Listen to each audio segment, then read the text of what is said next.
Goodness! What is this? We're being invaded!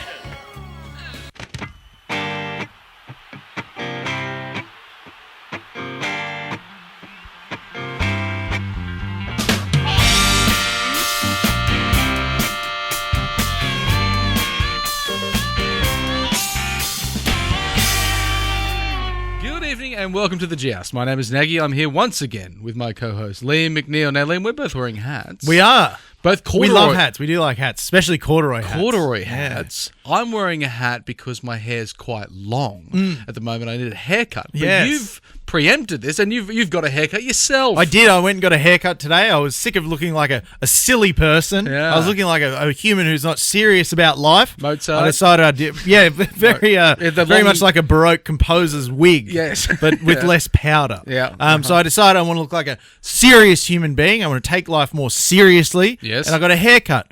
I forgot, Naggy, my head's round. It is round. It's round now. It's a lot smaller than I thought. What shape was it before? Well, it kind of, because the long hair went out to the sides, it was boxed. It was kind of squared off. So my head looks much smaller and more round. It's been which smooth. Apparently other people's heads are all round. Yeah, it's been smooth like a carpenter that's done like He's got some sanding, sanded it He's off. got the fine grit and rubbed it off. I do find myself sometimes being someone that's unable to do anything with my hands, like physically, and fixing anything, working tools, etc., etc. Even my handwriting's terrible. It is. I've tried to read your notes before. and then I end up watching YouTube videos at 12:30 at night, and it's all just early evening, basically, and it's just proper men, real men, carving things with tools, and they'll be like, "Oh, I've turned this lump of wood into this delightful bit of furniture using a chisel." And they smooth it all out. And those are real men. They are real men. They're real men. No. We're silly men. We're men. We're not real men. But we're not real men, no.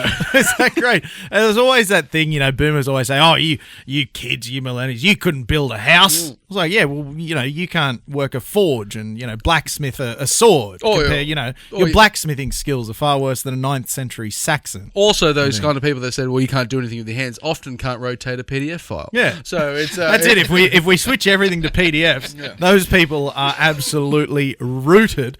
Also... Yeah. Why didn't they teach us? I say, you can't do this. Who was meant to teach us? I know. We were simply a slave to the education system. It's the same with the older people. They're like, oh, you kids, you got your participation awards, and they gave us the awards. That's true. We didn't ask for this. That's right. I didn't ask for my 4th place ribbon because I never got them. I was always top 3 in everything I ever did. Trophies. You play in a soccer team like under 8s, and you won't win a game, and then at the end you get a trophy. Like you just get given one, and then you present them sort of proudly, and then at the end you sort of go, what were these for? Yeah. We didn't decide on that. We didn't want that. They foisted it upon us and then blamed us. I wouldn't have cared. They put the cart before the horse and then killed the horse. I only knew about the trophies because they kept giving me one. And I thought it was something of pride, and then I realised that other people, real talented people, had trophies for things that they earned in sort of a competitive nature. Yeah, I had heaps of them. It was great. Yeah. There was a couple of... I've recently decided just to embrace that I'm the kind of peaked in high school guy. Yeah. It's really cool. I love talking about my, great things that I did in high school, and now I don't do anything at all with my life. Well, I peaked, I don't think at any point. I think mine was year 9. I peaked in year 9. Year 9 was good. At least you can have at the time, you'd be like, oh, I tell you what, back in year 9 when I was 15 and et cetera, et cetera, there's fond memories. But I ran a 10-300 metre. They said it was wind assisted, but I disagree. Okay. It was all me. If you don't have any of those times to look back on and think it was great, everything was just, it's been a bit shit for a while. So at least you've got fond memories to dwell on. And the memories aren't fond. No. My brain was in a bad place, but the trophies are there. The trophies exist. Unlike my participation trophies. And unlike our Newcastle Knights, Liam, this week, who did accomplish something with a win over the Canberra Raiders down there in the nation's capital. Yeah, the kind of win that I don't think deserves a trophy. It's not deserved. I think we'll get into more of that. I got a lot to say about this game, and a lot of it's bad.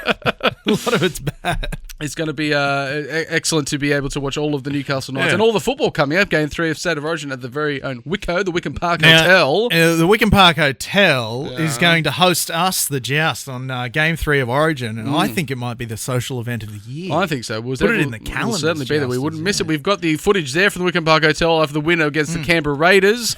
They're really filling out that beer garden. I hope the licensing police don't turn up and do a head count. No. I think they'd be well over there. I think that capacity. Was 165,000. I think they welcomed in there during the win. Well, they're only certified for 164,000. That's right. Because not enough fire escapes. 165,000. That's just a lot of people. 164,000 in a beer garden. Fine. Got enough fire escapes all over the place. It'd be nice to live around a venue where there's lots of people. You know, when you see I think Leichhardt has it, where there's people on the roof and in verandas and plotted around, and they've climbed off and they're watching. I'm like, wouldn't that be fun? It'd be great. It does look like a lot of fun. But I think it's moving further. Sort of a carnival affair. Yeah. These sort of festivals and things that people can enjoy for a while. The closest thing the government don't want that.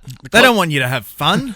The government doesn't want you to enjoy things. They want you to sit still in a seat and pay them tax money. They're not fixing our roads. No. What are they doing with it? What are they doing with it? The closest thing I had was when I lived in Gosford, which was semi-close to the Gosford Stadium at the time, but I couldn't see it. But I sort of knew it was there. We're facing the wrong direction, but you could see sort of lights coming off it. And Lionel Richie was playing. That was the closest I ever got to being one of those cool people that watch something. I could just hear Lionel Richie's being like, "All night long." I'm like, it's just like being there. I got concussed on that ground. Did you really? Yeah, it was great. But you said they got concussed on a lot of grounds. That doesn't narrow it down at all, but that was one of them. It is nice that you can remember the places you've been concussed. I was informed later. I was told later on that I have indeed played football on that ground and was knocked out by a large man from Sydney. Liam, it's time for the news.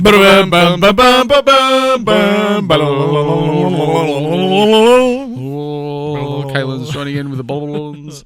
Daddy's hat fell off. That's all right.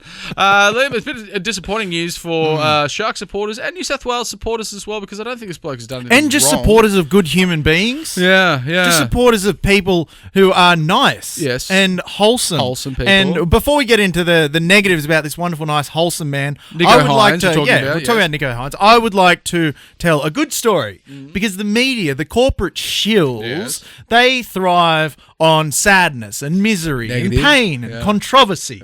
Story came out about Nico Hines. He was on the south coast of New South Wales. Fella wanted to jump off a cliff to his death. Yes. Nico said no, sir, and he had a chat with him, and he talked him down off the cliff. Seems like the kind of guy that would, tell you what, especially as someone who's such a huge advocate for mental health. You know, to have a situation like that, he handled it well. He managed to quite literally save a life. Best case scenario. Yeah, these are the good stories you don't hear about. So to cushion the blow of Nico's sad news we're about to discuss, I thought it's important to spread the good stories that the shills won't tell you, because it doesn't get clicks. I don't think there's too many people. There might be people out there criticising his playing performance in his very limited Origin experience. But at the same time, I think everyone thinks he's a pretty good fella. He's a great fella. Great fella. He's a great role model. He's a great... He's just, I love Nico. I like Nico too, but which makes it harder to discuss. That he's a horrific injury at training, where he's fractured his tibia and he's done a complete... I don't think it's Elizabeth Frank. It's definitely lower groin. Damn it, Liz. She took Latrell. I hope she didn't take out Nico. Syndesmosis. Remember we were talking last week. Uncle Frank. Syndesmosis is back. Yeah. Because it kind of disappeared for a bit when Liz became all the rage. Syndesmosis disappeared for a bit. Yeah, so he's out for 8 weeks or something, and there's not that much left of the season. And the Sharks are on the slide. We'll touch on that a bit later. It's been a real year of heartache for Nico. Obviously, with the Origin debacle, I think it's safe to say. And then there was a couple of games where he's really missed out on some clutch moments against the Bulldogs, especially. I think he missed a very easy kick and lost the game. And now this terrible injury. It's just such a bad year for Nico, which is such a shame. Yeah, it's one of the best boys of rugby league. Yeah, they're coming to the game quite late. It wasn't. I always forget. What's he? 26. 27 or something like that, Yeah, and they obviously got the opportunity of the Storm, and then he went on to win the Dally M, which was a wonderful thing to see, a lovely underdog story, and then but the Sharks really haven't been able to get over the line. And watching now, usually they I tell you what, they save their decline for later in the season. They've really, they've jumped the shark. But they were up there, I think, first at one stage. Can the shark jump itself? Look what he's done. Look what he's done. That was the best episode. They were up there and they touched... He jumped a literal shark on water skis. Oh, Fonzie, of course. How could you do anything better than jump over a shark on water skis? The Sharks were up there and they were touching the top of the ladder, and very early on in the season, they looked like their attack was going great. There was that fellow that got done for the Braden Trindle. Braden Trindle. Driving under the influence of cocaine. Yeah. No, not advised. No. I don't think there's any laws against it, but it's not advisable. Jury's still out, quite literally. I think the jury was in because they gave him punishment. They gave him punishment, and so he's. But ever since then, it feels like the Sharks took a bit of a hit, and then of course, Nico was selected for halfback for State of Origin Game 1. Very tough game to win at halfback Game 1, considering they were playing majority of that game with only 12 men. Yeah. But there was a lot of criticism thrown his way, and whether it be founded or unfounded criticism, they decided to go with Mitchell Moses. Well, I think Mitch Moses would have been Michael Maguire's second pick after Nathan Cleary, if both were available. Mitchell Moses also wasn't available. Yeah, so. Nico was kind of the third drop for the New South Wales halfback position. So he was thrown in, and similar, he's been the scapegoat when he was thrown in at centre. Yeah. That other time. And, Game 1 in 2023. Yeah, and then there was the time where he played for Australia and was thrown in an odd position he didn't deserve to be thrown into because of, he's been dudded a lot. He's been dudded. So there's the narrative that, he's had his issues on the rep stage, but you'd argue on the rep stage he has been dudded 3 or 4 times. Yeah, and it takes it takes a village to raise a child, and I think it's going to be the Sharks have to wear Cronulla, known village, a small hamlet. They have to accept some responsibility outside of Nico missing field goals and whatnot, but now they have to do the rest of the season without him. Well, at least maybe unless they make the finals. Doesn't look good at the moment. Liam, a bit of news out of the Eels. This has been a long interesting journey that the Eels have taken, the Eels board, because they said, look, we're going to sack Brad Arthur. Yep. They said, Brad Arthur, your time has come. Even though your best players went on the field, we're judging you purely on this performance. We know you made a grand final, which we are so desperate. 2 years ago. 2 years ago, and the second best thing you can do in club rugby league. You did, and playing against possibly generationally the best team that has ever come that we've seen at NRL level, and since 1998, and they were like, oh no, that wasn't good enough. You didn't win us the grand final, and then 18 months later they showed him the door. If that was the criteria, most coaches would be fired. I think the statistics speak for themselves. Yeah. Most coaches don't win premierships. We've got Trent Barrett being put in there, but the Jason famously Riles also has never won a premiership. Also never been very so good. So why the hell would they replace Brad Arthur with him? I don't know. Hair, maybe. I don't know. It's the hair. We've discussed this before. Yeah. The impact of a good head of hair as far as new NRL coaches go, and which I think bodes well for Jason Riles, because if we quickly switch back, Jason Riles went kind of salty. In his hair colour very, very early. Steve Martin, he went, and we all know what a prodigious talent Steve Martin was. Yes, and Riles always had a really good head of hair, and when it did go grey, it was quite distinguished. He wore it very well. So I think maybe he looks wise. They've given him the job. He's wizened. He looks like an old wise owl. Yeah, so I think Jason Riles will have a good coaching career, purely based on the fact that he has nice hair. He's been through this Bellamy as well as... well, that was the thing. He was Bellamy's apprentice for years and years. Well, he still is, I believe. Now, before that, Trent Robinson, if I'm getting those two correctly around. Trent Robinson. So he's come through that sort of... I was going to say, he's taken the AOB route. And he's getting this team, which everyone says is underperforming. It's going to be interesting to see what he does with it. But it was a long process. They sacked Brad Arthur, and usually there's we sack him, but we've got another one lined up. But it was like this long... They sacked him with no replacement, which is a gutsy call. That's a brave decision. Brave decision. And you don't see, props not widely regarded for their rugby league IQ. Well, the prop they're club, not regarded for their intellect. Yeah, the Front Rowers Club is not known for its wise decisions. I remember as a player, he was pretty dumb. So I don't know. Well, what do you remember of Jason Riles? Well, I remember him being kind of dumb. He was a good prop because I think it was Jason Riles and Luke Bailey were kind of the big swinging dicks for a while there in the Australian and New South Wales front row. Tall man, stocky man, sort of. He was. I remember him being very athletic. Most props around that time, it was still a chubby prop era. Yeah, and he was kind of the well-built, athletic-looking prop at the time. Big and tall, man. Big and tall, broad. Posh Josh Perry. A posh Perry, if you will. Perry, yeah. So he's got... I had just a brief aside. I had a PE teacher in my school at St Pius who will remain nameless, and he had taught Josh Perry a few years before. And I said, "Oh, you taught Josh Perry? What was he like?" The dumbest person I've ever met. Oh, okay. He was a new member of the Front Rowers Club, and also won premierships at multiple clubs. He did, being two, but doesn't take a high IQ to win a rugby league premiership. In the front row. In the front row, it does present an interesting sort of stat now, which I think is probably the highest we've seen in my lifetime. I think where you don't have these sort of career coaches, but it's actually the NRL's filled with ex-player coaches. Now, there's only two coaches that I can think of, and I might be wrong, that have played 0 NRL games, and that's Andrew Webster there at the Warriors, and our very own AOB. I always find interesting the career path of a career coach. Yeah. Because, it's so often talked about that you have to have the experience from the game to coach well. You think but, so, yeah. At a certain point, do you? I don't know. Do well, if anything, you've been if you're a player, you've been coached. So being a student, does that make you a good teacher? That's. Oh, you've lost me. You've lost me. We've gone into Sam. Can you get the Department of Education on the line, please? We need to study this more. I suppose all teachers were students at one stage. Oh, here we go. Wow. I think it's a cyclical thing. Yes. The endless. It's like when I was studying philosophy. There was one career path, and it was to become a philosophy lecturer.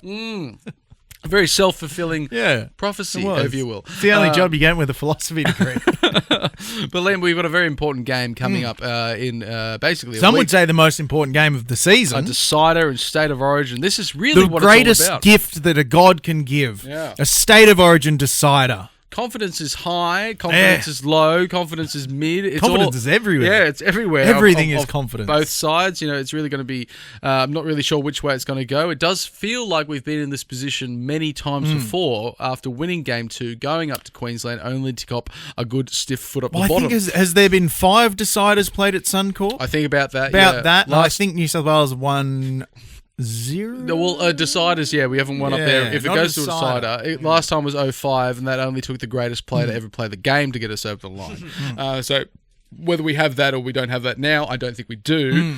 And we've also had to do a bit of a reshuffle. Now, if we look at the difference in there, they've done a call out both Queensland and New South Wales and said, look, we really need to win this game. We better call in the Newcastle Knights. We've gone from 0 players in game 1 and 2, which was good for us, bad for people that like to see Newcastle Knights playing for State of Origin. But then now there's 3. 3 of our squad members have been taken, and I've got to say they are 3 of our best performers, Liam. And I would say they're 3 men who have earned their spots. Yeah. They have absolutely well and truly said to the selectors and the coaches, you need us. You have to have us. They've made themselves unselectable. We've got Kalen Ponga there in playing on the bench, which is not an unfamiliar role that he's done for Remember Queensland. that great debut he had where he came off the bench and played wonderfully well, almost scored the winning try. I think a lot of people might forget that the last time that Kalen Ponga played Origin was actually in 2022 when that horrific sort of when everyone was concussed and being knocked out left, right and centre. But he actually got man of the match performance in Queensland to win Queensland that decider. He was very close to man of the series too. I think very Pat close. Carrigan maybe won man of the series, but Kalen was a very, very close second. He was amazing. An excellent series. And game 2, I think he finished. He got copped a head knock, which was as is tradition in 2022, as is his want. But it's going to be it's interesting to see of a player that's sort of been that. But he's now almost the crafty veteran. He's the rugged veteran now, and we've got the Reece Waltz's sexy apprentice. Exactly. Yeah. It wasn't that long ago that was saying that Kalen was the pretty boy fullback that could do everything. But now he's sort of, I've been there, done that, bought the T-shirt. Yeah. And the T-shirt. I would love to know where that saying came from. Well, you buy a T-shirt when you go to an event. Yeah. Yeah. I've always been too poor. I either So- attend the event or buy the T-shirt. Well, I've the never been merch- able to afford both. Merch tents are always. Not in this cost of living I know. crisis. You go, I'll buy that. They'll buy that hat, and they go, it's $65. You go, what? Where are we? What planet are we on that you're selling this branded piece of merchandise for an exorbitant price, and it just sits on your head? It barely has a function, unless you've got long hair and you just want to tidy it up for camera. But Liam, the other change is the Mitch Barnett, a former Newcastle Knight, who left on pretty good terms, I think. Like that's it. I think he's he's viewed fondly still by by Knights fans, by the Knights club. I think it was a good example of a player that left the club, and we said, you know what, Mitch, we think this is probably the best thing for you as well. And he's gone on to play excellent over there for the Warriors. He's having career best footy. It's a well-earned spot. It's not just a let's throw the jersey to a token Warriors player to show that the NRL cares about the Warriors. It's let's give the jersey to a man who has earned the jersey. Yes, yeah. And earned the jersey. And he's been there in the extended squad for game 1 and 2, and now he gets his chance on the in the place of Olakau'atu as well, who I didn't think did much in his time. He wasn't given much. He was given the Make-A-Wish jersey, go on for 8 minutes in the middle and see what you can do. When he's not a middle player, that's not the role he plays. Yeah. So he was kind of another one who was given a bit of a dud route, I think, by Michael Maguire. He said, whereas Michael Maguire said, take it easy. The game's already won, and we're going to put you out there for 9 minutes, then you're going to get cut. All right? And then he rubs him on the head. He goes, but you had a good run, and we'll hopefully see you again next year. But we probably won't. And then he lets him run out there. And but I think Mitch Barnett's a much more effective option because he can play middle, he can play edge. Well, he presumably speaks like a normal person. Well, he's from Wingan. So forgot about that. It does seem like he's definitely not a player that's going to go out there and look for be lost out there and be like, oh, he's a bit of a passenger. He's going to get right on the ball. I do think there was one player in South's Kalamatangi, the Ghost Drop. Kalamatangi, that is playing so well and has been there before that I thought potentially could have got that bench spot in place of Olakau'atu, but they've gone a different way, and I'm happy with that decision. Now, can we just duck back a second, though? We talked about the 3 Newcastle players playing in State of Origin. Yes. 2 of them we didn't even mention. Yes. Let's talk Bradman Best and let's talk Dane Gagai. Yeah. I think, as we discussed, I think 2 weeks ago, Bradman Best was easily, after that Parramatta game especially, he was absolutely the logical third drop centre. So he was going to be picked. But I don't know about you, but I still had the ghost of Brad Fittler knocking around in my head, where I was very doubtful Bradman would get picked. I thought it'll be, Tom Trebojevic or Matt Burton will get elevated into the squad, or God knows he'll call Bo Scott up or something and like put Bo Scott in. But when the team list came out, I saw Bradman's name on there and I said, hang on. Yeah, sorry, this is not Brad Fittler making the selections. He picked the best player in that position to play that position. And of course, which is a wonderful feeling to have as a New South Wales fan, to know that the player who is the best in that position is getting picked to play that position. It's an odd thought, isn't it? It's great. I really enjoyed it. Bradman Best obviously coming off he's only played 1 game for New South Wales. What a game he played, though. Winning that game, 2 single-handedly he won that game, I think. He got 2 2 tries, and there was possibly a third that he was a bit unlucky not to get. So he had a marvellous debut, and I think he'll be better for that now. Now that he's been there, done that. He didn't buy the T-shirt because he wasn't selected again. Well, I hope they give you the T-shirt for free if you make the Origin team. You would think so. You got to give your kit back after every game. Oh, maybe. I don't know. Well, they're going to get washed. Yeah. But there's always there's going to be jerseys aren't free. Well, the team will have one of their mothers, of course, that nominates and say, "Well, it's my week," and they all give the jerseys to them, and then they wash them and then return them. Is Bradman bringing the oranges, do you reckon? As the youngest player in the team, perhaps? Do they still do the oranges? They should. Not at NRL level. Does teams still do oranges? I don't know. Surely they still do. But I think they're quite literally eating oranges at half time. I rember quite well. It's good for you. But the best storyline is, I think, if you look at the sides they play in club, obviously they play on opposing sides when they're in the same team, which means when they're in the opposite team, they'll oppose each other. We're talking about Dane Gagai. Dane Gagai and Bradman Best marking up against each other. And of course, we know Dane Gagai's Origin Origin mythos. He's a legend when it comes to Origin. But all of that was on the wing. A lot of it was on the wing. Yeah, I think out of his 22 games, about 20 of them have been on the wing, which is a different. Like it's a lot to ask for a guy that's a senior player now. He's old, and then to go in the centres where you have to make a lot more of those defensive decisions. But it certainly plays very, very well for Queensland all of the time. But you raised an interesting point that I think guarantees that we're going to get a Besker guy matchup is that Stephen Crichton, obviously being a defensive powerhouse, he'll be taking the hammer. Because the hammer, while not the more powerful tackle breaking elusive, player, would you say? He's the faster, elusive guy, and that's who you want Stephen Crichton on. Dane Gagai and Bradman Best is just going to be a battle of two blokes bashing the shit out of each other. Yeah, they both like two blokes who love each other so much. But I always found when I was playing footy, you go even harder against blokes that you are friends with. Absolutely. Not strangers. viciously and violently. No. But you gain another level. You're like, I really like you. And the chat, I'm going to make your day miserable. The chat's better as well. Chat's gonna be awesome. Getting in each other's ear. But they're two guys that love to sort of attack the line, elbows up, and really find that collision.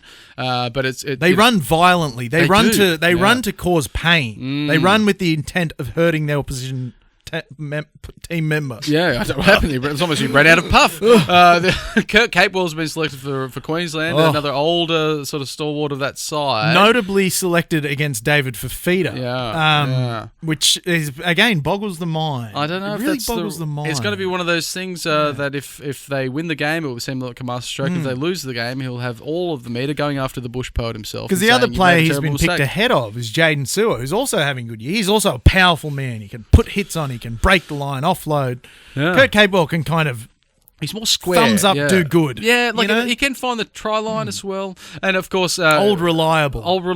Yeah. He's like that old car you keep in the garage. He's never broken down. There is Matty Burton, of course, is selected again at 18th man. Now, I've came out and said a few weeks ago that I think he should have been selected in Game 2 as the utility on the bench over Connor Watson. You, of course, love Connor Watson. Yeah, I think he's great. But and Connor Watson, you also got the 9 minutes of... take a knee and here's your 9 minutes and enjoy your time out there. That's not how he said it, though, was it? See? You got your 9 minutes. See? Enjoy yourself. Get out there, kid. And he slaps him on the ass.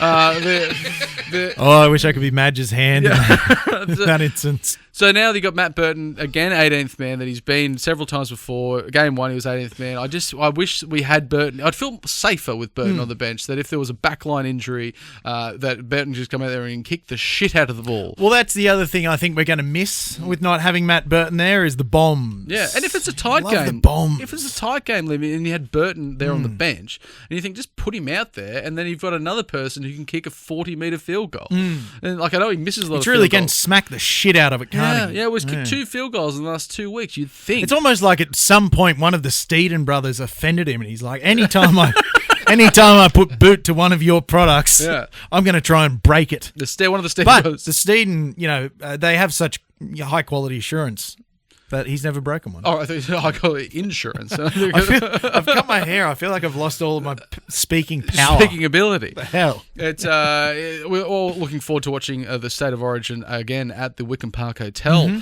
which is a great atmosphere for Game 1. We're looking forward to getting back there once again in solidarity as Blues. There will be with some New South Wales Blues. Some Queenslanders there, but that makes it all the sweeter.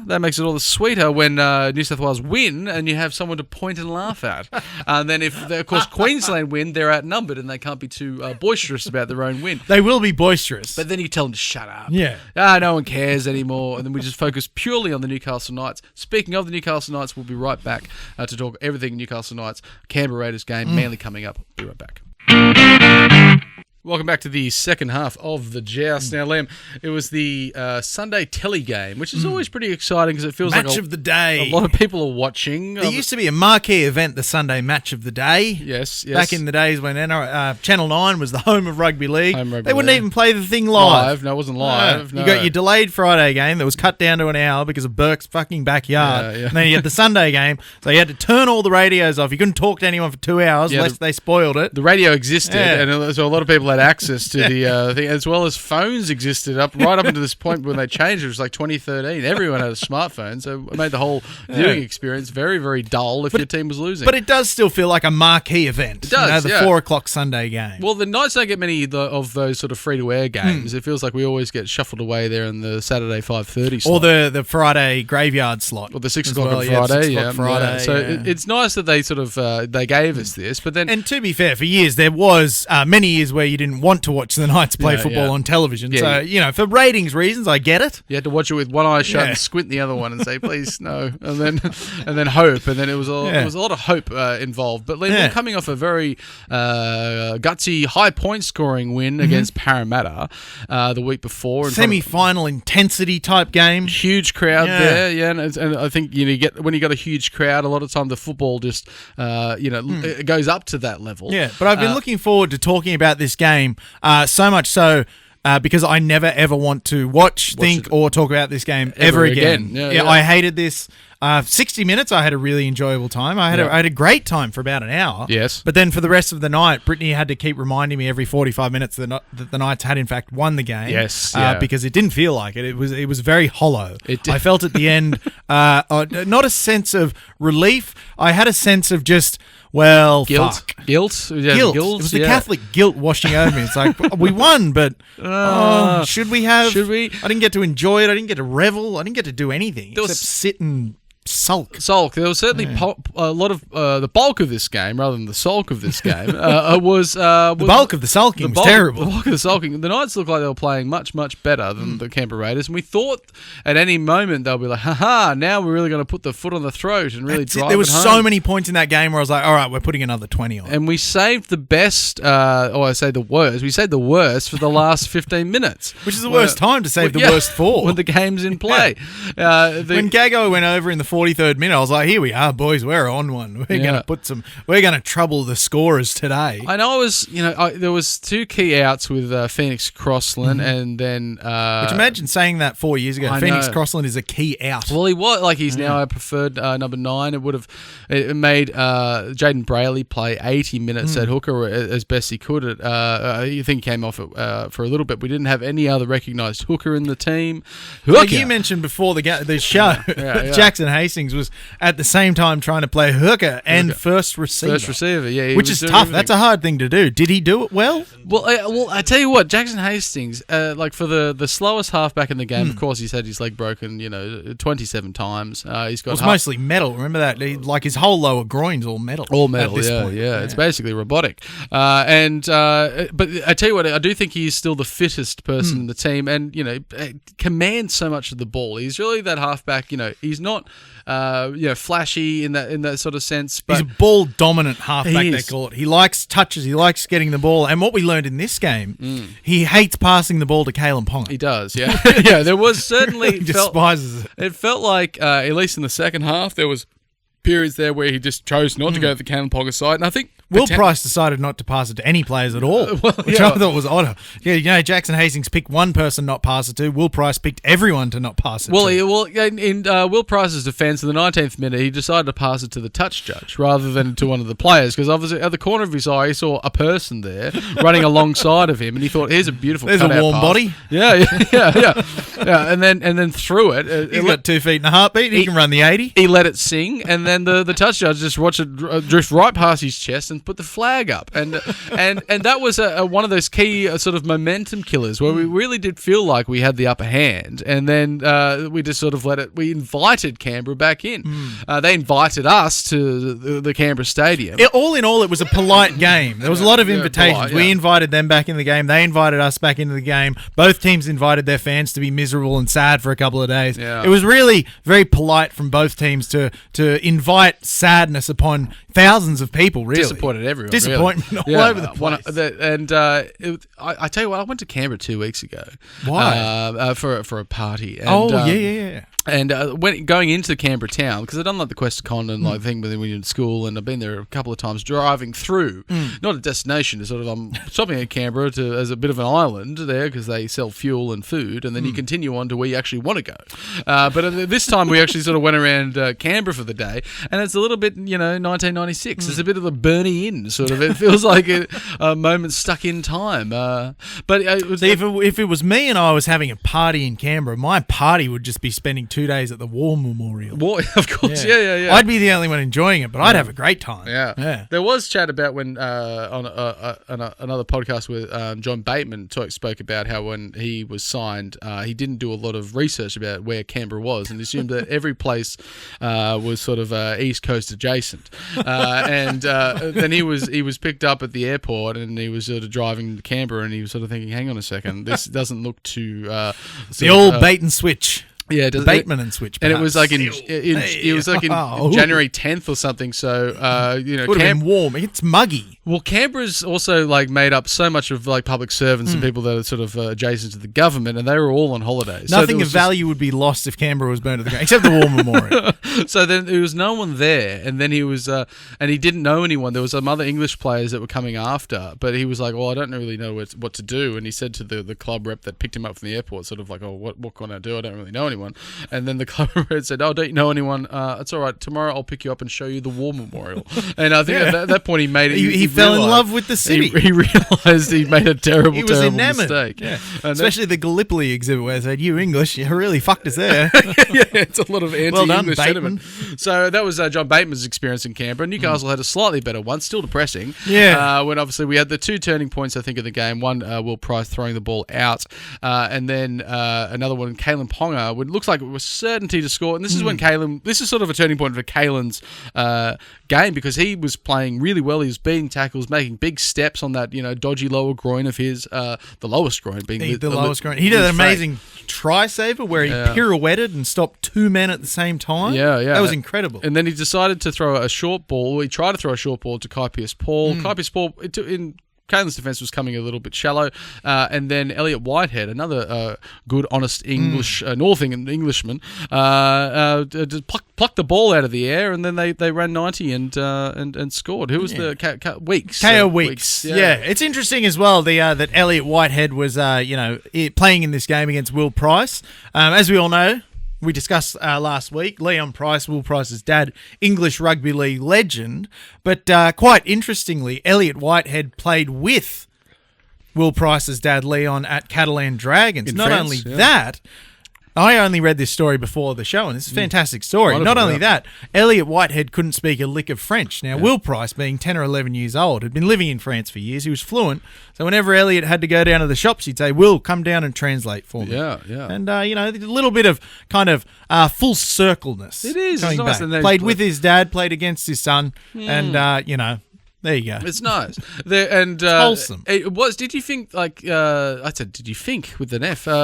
Did you think that Will Price, it was questioned whether he can string these games together. And last week, he had a really solid performance. Yeah. Did you lose confidence in Will Price's ability? I didn't, and for a different reason. Now, one of the knocks on Will Price as to why they were keeping him in reserve grade for so long was that his defence was suspect. And we know that last week he missed 5 tackles. But he made 19. He made 19, but this week he made, I want to say, if we look at the sheet there, 31 tackles. Well, that's quite impressive. And he only missed 1. That's pretty good. Now, we knew that him coming into first grade, obviously, he'd have much better second rowers defending inside of him. Yeah. And then, of course, much better centres defending outside of him or inside, depending. Sometimes they hide the 5'8" down on the wing, blah, blah, blah. But I think that was the thing that really encouraged me, was that his, supposed weakness seems to have been something that wasn't a weakness in this game. He can throw passes over the sideline, fine, but as long as he's not having people steamroll him to score tries, that's the thing that, had me more confident in Will Price. It was... Maybe don't throw balls over the sideline. No. Besides that, yeah. I still like the sort of nous that he has, that he sort of goes for it, and he does have pace. He's a goer. Yeah. And I think that you need that at 6. You need to be able to at least pull the trigger. And I think people were... Certain people were criticising AOB for waiting so long to bring him in, but I think it was quite astute You Yeah. know, you let him acclimatise in reserve grade. So he has the confidence that he will throw those passes. Yes. You know, they don't come off, but to have the confidence to throw them, Yeah. I think shows that he's developed a confidence doing his apprenticeship as we would, you know, as we would say. as we would do in this country. Yeah. There was one of the interesting stats is that often we see the time in possession, and it's usually both teams are in the 20s, 27 minutes to 26 minutes, etc., etc. If we look at the time in possession here, it's actually over 30 minutes for each side, because this was a bit of a bludger of a game as far as trading possession and without any stoppages for long periods. Well, I think the first half there was only one error per team. It was just ball in play for the whole half, which I really liked. It was very exciting. It was going end to end. There was shifts in momentum. It was really good, exciting rugby league to watch. Keeping in that trend in the second half as well, I believe the first 12 sets were 6 aside without any errors again. So this is just constant, before there was a stoppage in play. So it was a bit of a bludger of a game. There was a lot of fatigue there. Well, that's it. I think that informs why the last 20 minutes was so absolutely disgusting. Because the players were also gassed after 60 minutes of high completion, very, very high ball in play time. And we saw the errors come, and it was at the time when we were only leading by 4 points. So we did sort of have the confidence that we could win the game. But with 4 points lead and watching that time tick down, we did seem for about 10 minutes there to give the Canberra Raiders every opportunity. Every time we got the ball, I was just screaming at the screen saying, please finish this set, kick it up there, get the bludger at the other end of the field. And they never did. And we would cough it up, or they'd have the ball stolen. Never did. Kalen Ponga sort of, the wheels fell off a little bit, and nothing. Daddy's hat fell off. And it just felt like it was almost like farcical. Yeah. That it was so frustrating that it felt like we could have had this, this win slip through our fingers. And Carlo from Bay 53 mentioned that after the Bulldogs game, which we all know was a terrible loss that hurt us all greatly, you were kind enough to give him a phone call and do a bit of a welfare check. Oh, yeah. I was really hoping he would return the favour after that game, because I was in the depths of a bad place mentally. No, I'll always give K-Dog a call, and I always receive. I always love to receive a call from K-Dog as well over there at Bay 53. Now, Liam, there was some. Of course, we're just touching on this. There was a moment in that final dying minutes there where it did seem like Xavier Savage has gone over and scored. Wasn't there some swears thrown at the television at that point? So many swears at the television. It did seem. God. It seemed like it was building to that. Even the commentary team, of course, being a home game for Canberra, they thought this is going to be great. And Canberra had done this to us in 2022, stealing a lead off us. I think it was Hudson Young going over. He did. He was a kick, wasn't it? Yeah, grubber, and it just seemed like, here we go again. But and look, the Knights had already lost to Canberra as well earlier in the season when we were expected to win. So I thought, they're going to take it out in straight sets. But we've managed to really, through the grit and shit, if you will, come out on top. Shit. Yeah. But Liam, we like to give a hats off to a player that we thought did exceptionally well. We do. Who's your hats off for this week? I'm going to take for my hats off Matt Croker. Now, Matt Croker, I think the form that he played with is another great example of using reserve grade correctly. Yeah. Too often reserve grade is simply seen as you're cut from the team due to poor performance, you're going to play reserve grade. Yeah. But the smart coaches, the good coaches, will use reserve grade as a platform to better a player. We all know, of course, Matt Croker spent most of the year in reserve grade. Yeah. But I don't think, and Bretto from Bay 53 is much smarter than us, and he spoke about it very well. Yeah. He was saying that it wasn't form that had Matt Croker in reserve grade. It was the fact that they wanted Matt Croker to be able to play bigger minutes instead of coming off the bench 15, 17 minutes a game. They wanted him playing bigger minutes,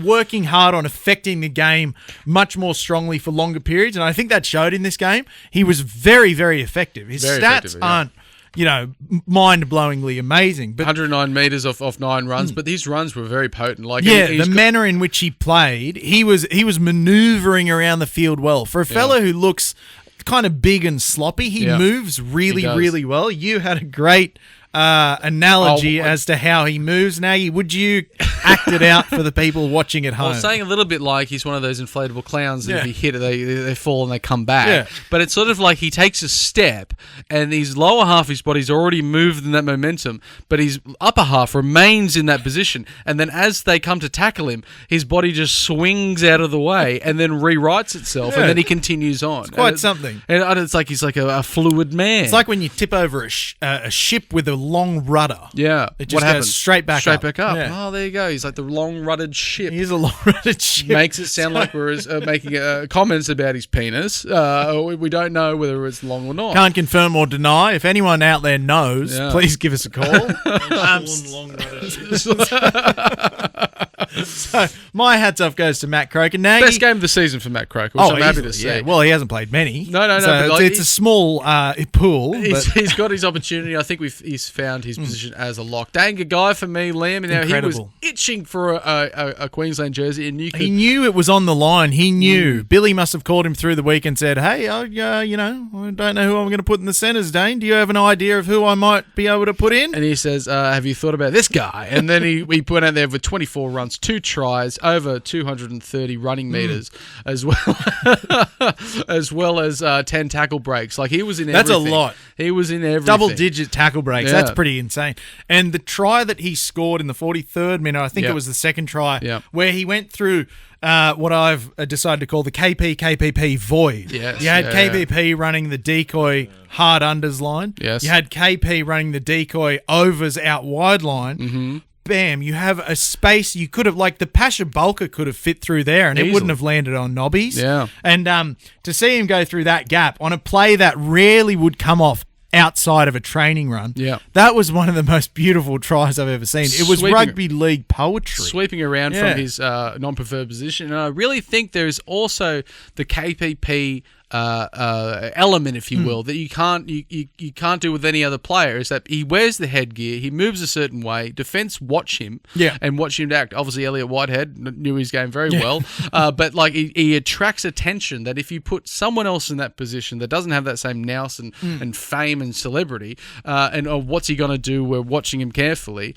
It's almost like a double bluff. Well, it's like that naval warfare concept that we discussed when we had Lockie Miller, of course, the fleet in being. You have to mark up on Kalen Ponga because if he does get the ball, he's going to fuck you up. Yeah, absolutely. So you have to mark up on him. You have to. Yeah, you can't. Otherwise, you'll look like funnel all your resources into marking up on him, and all of a sudden, bam, you go elsewhere. Very happy with that win, Liam. It takes us to 8 wins. I'm not happy with that win. Well, I'm happy with the result of the win. I also have a little mention of Brody Jones running back like a mile to that was make such that a good effort play. And that really, those are the plays that win grand finals. And those are the kind of like plays that would keep Brody Jones in the team. Honestly, like he is that fringe first grade player, but he comes up with those sort of clutch plays that it seemed like to be outside of his sort of ceiling or scope. Remember that of game ability. he got called in to play centre? 2 tries against the Sharks. Amazing, yes, 2022. He's really, I think, an unheraldedly amazing, valuable part of the Newcastle Knights Rugby League club. And he's building up to that, middle forward, 60 first grade games-ish, and he does the job every week. It's good on Brody Jones. At the Druff, as we like to call him here. Now, let's never talk about that game again. Well, it makes us 8 wins and 8 losses. It completely evens out the season. We would have dropped down to probably 12th if we didn't. Now we're on the cusp there at a 9th-ish, I think, there or thereabouts. We're cusping hard. Cusping very hard. And we have 8 games left of the season, and we basically only have to win 5 of the remaining 8. Now, that every game's still very, very important. But some more important than others. Well, yeah, we need to win the ones now. Like obviously, we've got Manly coming up this week, and with a host of talent playing, not playing from both teams. But then the Broncos at home. We've got everyone's got some Bronco nightmares out there. Then into the bye, and if we can make it sort of safely into the bye, winning 1 of the next 2, we've already done better. I said out of the Eels, Canberra, and Manly, we'll hope to win 2 of the next 3. We've already won 2 out of the 2. I'm now expanding my thoughts to think hopefully we win even more games, but it would really keep us in that 13 wins of the season potentially would be enough to make the finals. Potentially won't, but that keeps us in the conversation. And I think the thing as well that keeps me buoyed about our position on the table, 8 wins, 8 losses, 9th position on for and against, is how many of these wins have come without Kalen Ponga. A couple of wins have come without Bradman Best. Yep. We've had key players injured for large parts of the season and have performed much better than anyone on earth gave us credit for, or gave us, the opportunity leading into those, injured parts of the year. Five wins in the time that Kalen was there out of 8 games. Yeah, most people said it would be zero. So that was and now we've got a real test ahead of us. Again, the telly game on Sunday. There's only 4 games this week. Blockbuster. Yeah, one of them's on the telly. Yeah. And we've got not only 3 players out, our 3 best players, Kalen Ponga, Bradman Best, and Danga Guy. Excuse me, I've got the hiccups. But we're playing against a team that has Gerbo out, as well as DCE out, and even Burbo, the Ben Travojevic is out for a separate reason. They might end up calling up the 4th turbo he's an accountant, I think. Yeah, well, they might. He's talented. Make up the numbers. They're talented. It's amazing what you've done. But it does throw a real spanner in the works of our backline. Now, Liam, if we look at our backline, this is probably not. It's a backline full of forwards, which is really interesting. I like that our 2 centers are both back rows. Obviously, Dylan Lucas has a lot of experience playing the centers and has performed really well. But for the purposes of making a joke, we've got second rowers in the centers. Yes. Tom Cant, who I didn't believe had played anywhere in reserve grade outside of back row. I thought he was a front rower. I did too. Yeah, he's not a huge. That's the face of a good, honest country rugby league boy. He just looks like a supporter. Yeah, he just looks like a in guy. His best and less jersey. Yeah, I almost like had New Pave or something, and then he's had it for a few years. But he's been 18th man a few times, or 19th man at least. And he's been in that squad. It's going to get an opportunity outside of position with Dylan Lucas, another back row. Maps is on the wing. Who I can every year I forget about Christian Mapapalangi, and every year he pops up for at least one game. I swear to God, the last 4 years I forget about him, and then he has one game, and then he's gone again. Fletcher Sharp there at fullback again. Second greatest fullback in the NRL. But if we look at the Manly side, they've got obviously Jason Volvo out on the wing there. Jason Volvo runs like a water dragon. He does. He's very fast. But light on his feet. I am very concerned now with Manly, and they have Luke Brooks in there as someone that can really take hold of a side. Used to being, the number one sort of leader around the side. Now with DCE out, usually they go to shit. But it'll be hard to outshine noted NRL heavyweight Jamie Humphries. His halves partner there. His halves partner. Well, he doesn't have to do much. Budding star. Brooks will touch the ball a lot. Nathan Brown has really taken, gone a long way into working his way back into first grade, and they've got the Brown off the back fence stuff. And then they've got Sipley in the front row. He's having a good year. Big tough of fellow Sipley. Then they've got chief homophobe Josh Alloy. Yes, hates the gays. Don't know how he's still getting a first grade run. But he's the most below mid player in the whole NRL. Why I'm really concerned is the backline of one of the Hopper Whiteys. There's about 12 of them. I can't keep track of whether this one's good or not. But Ruben Garrick. They're an interesting family too, the Hopper Whiteys. Half of them are in jail and half of them are very devout Mormons. Yeah, Absolutely. It's really it's a wild card. If you give birth to a Hopper Whitey, this kid could do anything. Knife crimes or hymns. We don't know. It's going in these 2 separate channels. We're not really sure which one he'll take, but either way, it's going to be supported by a strong community. And the thing that worries me as well is, obviously there's a trend in rugby league. If you have 2 surnames, you're going to be pretty good. Your double barrel surname players are pretty good. Manly have a player with a triple barrel surname. Which one's that? Gordon Chan Kum Tong in 15. 3 surnames in one name. That's amazing. I've never seen it before. Does sound like something you'd pour on the chicken, but otherwise, you can't go wrong with Cantong. Yeah. That was it, wasn't it? That was Cantong. Because remember, it was the competing brands were Cantong and Chicken Tonight. Yeah, and they had the ad with the people saying, "I'm having chicken tonight." They'd flap their arms. We're a little bit worried about Ola Kawatu coming out there as a bit of a revenge game because he's been dropped. He's got a point to prove. He's huge. He's a big man, got a point to prove. I like our forward pack against their forward pack. I don't think that's necessarily an issue, but their backline, if we nip back to the backline team list. Tom Trbojevic of it all. Well, Tom Trbojevic has been one game in centre, now he's back in fullback. back. But then if we just look at the two, so we've got Fletcher Sharp, Maps, Dylan Lucas, Thomas Kant, Greg Marju up against Tom Travojevic, Jason Saab, Tommy Talau, Ruben Garrick, and one of the Hopoates, possibly Knife Crime. So it really seems like an unmatched thing. It feels like we've got a makeshift backline against one. It's a thrown together backline of sorts. Talau, Saab, Travojevic, or Garrick even, like they're all runners. It seems like they might take us to town. Liam, do you have a score prediction for this game? No, because I don't, honestly, with those team lists, I genuinely have no idea. And with the way Manly are playing, up and down, they've been side to side, they've been a bit, I can't get a read on them either. So on this game, it baffles me. I think we're going to lose. It genuinely baffles me. I think we're going to lose probably 13 plus, probably between 13 and 20 points. That's a brave prediction for a Knights podcast in front of Knights fans. That's gutsy. I respect that. I'm being honest. I respect it, yeah. But I think like it. I don't think we should take it to heart. I'm too much of a coward to say it. You did it. You said it. I don't think we should take the possible result to heart because I think once we get the players back from Origin, I think we'll play completely different. But losing Tuala as well has just added salt into the wound of losing 3 of our back 5, and then we lost 4 which of have been 5. such an important part of the Knights in their winning games. Also, has been the hard work of the back 5. Also, Mock and Drecky's got an injury as well as Davey from the Navy, so we're going to have these players that we thought we might see again coming to the side. We're playing our backups. Hopefully, Manly will view the Newcastle Knights as an easy win, and then they won't play very well, and then we'll beat them all. Do you think there's still the spirit of 1997 in the Newcastle Knights Rugby League players? Do they still want to stick it to those fancy Silvertail City boys like they did on that fateful day in September 1997? Hopefully so. I love it. I think if we're playing them at home, it reminds us a little bit more, even though that game wasn't played in Newcastle. But it feels more like we go. If anything, it was a home game for Manly. Yeah, we go to Brookvale and it's like there's 6,000 people watching, and there's